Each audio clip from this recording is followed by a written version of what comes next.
button mashers.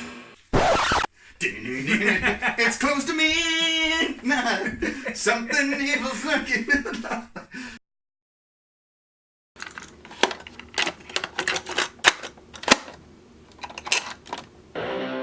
The 80s and 90s were great times to be a kid. Join me as I dive into the world of movies, music, video games and toys, and explore what made these decades so great.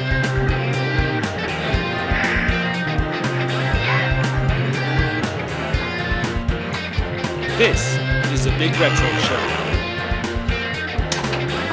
Hey, what's up you guys? This is Los from the Big Retro Show, and it's almost Halloween, and I know you guys are excited. And that means it's time for us to talk about the top 5 mansions in retro gaming to explore for Halloween. For this episode, I have some special guests. That's right, I have my homeboys from across the pond, the Button Bashers, to help me sort this list out. So, without further ado, let's get into it. Number 5 on the list is West Mansion in the TurboGrafx 16 classic Splatterhouse. Splatterhouse is the perfect game to play on Halloween, and if you have never played it, you are in for a treat. You play as a parapsychology student named Rick, who must make his way through the haunted mansion to rescue his girlfriend Jennifer. The game is essentially a side-scroller that is one of the goriest and most violent games on the TurboGrafx/PC engine. Part of what makes this game so gory is that the levels you fight in are decorated in all types of creepy things. One of the bosses in the game is actually a haunted room in which you fight off a bunch of furniture and knives that are possessed by a demented poltergeist. It is easily one of those memorable bosses in 16-bit history. The other thing that makes this game ultra violent is the weapons. You start out with just a punch and a kick attack, but as you progress, you find a 2x4, a shotgun, and a meat cleaver. Swinging the 2x4 is downright amazing and causes your enemies to violently splatter against the wall. The shotgun blast has a similar effect in that it turns your enemies into a bloody mess, and the meat cleaver is similar to the 2x4. The other thing about the game, guys, is that you get to wear a hockey mask. Essentially, you get to feel like Jason from Friday the 13th in this game, and you feel like a badass, and that is awesome. And now we go across the pond to the Button Bashers. Hey Button Bashers, what's next on the list? Big Retro Show, thank you for having us on the channel before. Much appreciated. Yes. Awesome channel, by the way. So number 5, you chose for the top 5 mansions, great mansions. What up? This is MTV Cribs. The haunted houses of games, which I thought was an awesome. When he messages on Twitter, I thought that is an awesome idea. Great video. So number 4, we have House of Dead. House of Dead. Smooth piece. Boom. It's scary still. Boom. So House of Dead. Boom. We've featured this game before on the channel in some of our lists. House of Dead. We like Overkill, but the House of Dead 1 and 2 we get for the Wii. Originally, it was actually on the arcade. So I've run a little bit of footage over the top of this while I'm talking. And as you can see from the gameplay, it's like an arcade style shooter. It was on the Dreamcast as well, I think. It was. No, that's right. Yeah. So basically, it is shooting your face zombies coming at you. I used to be terrified when I was younger. Did you? I used to be like playing like little kid-friendly games, and you turn around and you used to be like put horrible sound effects and zombies on the street. It's terrifying. the ones that like pop out from the side that get you. Awful. Like you're shooting the ones in the distance, then all of a sudden someone just bang.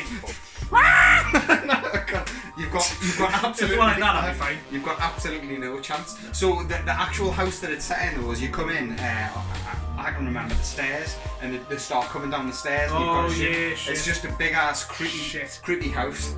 Shit. Big ass mansion. Shit. So that is our number 4. Back to you in the studio. That's a great pick, Button Bashers. The mansion in the House of the Dead is definitely one that you must explore on Halloween. So number 3 on the list is a mansion that many of you guys have explored. That's right, it's Draculas Castle from Symphony of the Night. This is a game that defined the Metroidvania genre, and for good reason. A lot has been said about this game, so I'm just going to focus on the castle itself. It's massive and has a lot of secrets to discover. The trick to exploring the castle is making sure you get all of the special items you need in order to access the parts of the castle. The hero in this game is Alucard, and he's on a mission to kill his daddy. Poor Dracula. Alucard can easily get lost in such a huge castle to explore if it weren't for the Metroid-like mini-map that you can access. You can see more of the map if you purchase a castle map from the librarian, which gives you a look at the entire map and makes you realize just how much of the castle you have not explored. And if the mansion itself in the main quest isn't too much for you to explore, there is a way for you to find the inverted castle, which is essentially a new castle which ups the completion rate for the game way past 100%. Along the way you will visit the library, the cave, the floating catacombs, the Colosseum, the Royal Chapel, the Clock Tower, and many others. You can traverse large portions of the map by using warp rooms scattered everywhere, and there are plenty of save points throughout the castle, so it makes it easy to pick up where you left off. Konami really put a lot of care into the detail of each room, and especially the music. It almost feels as if each room is alive and part of the enemies that you destroy in your hunt for Dracula. Let's not forget that this game starts you out with the original battle between Simon Belmont and Dracula, where Dracula delivers the infamous quote, "What is a man? A miserable little pile of secrets. But enough talk. How about you?" Alright, Button Bashers, let's see what you guys came up for the number 2 mansion on the top mansions in retro gaming to play for Halloween.